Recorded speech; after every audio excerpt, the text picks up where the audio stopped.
আসসালামু আলাইকুম। রাজশাহীতে শ্রীলঙ্কার বিপক্ষে দ্বিতীয় ওয়ানডেতে আচরণবিধি লঙ্ঘনের দায়ে বাংলাদেশ নারী দলের দুই ক্রিকেটার নাহিদা আক্তার ও শারমিন সুলতানা শাস্তির মুখে পড়েছেন।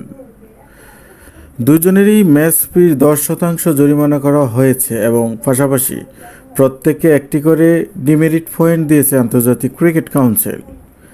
আইসিসি লেভেল 1 আচরণবিধির আলাদা দুটি ধারা ভাঙার কারণে এই শাস্তি দেওয়া হয়।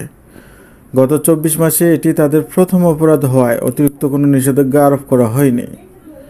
ম্যাচের ১৭তম ওভারে শ্রীলঙ্কার অধিনায়ক চামারি আতাপাত্তুকে আউট করার পর নাহিদা অতিরিক্ত উচ্ছ্বাসে অ্যানিমেটেড সেলিব্রেশন করেন, যা খেলাধুলার নৈতিকতার পরিপন্থী হিসেবে বিবেচিত হয়েছে।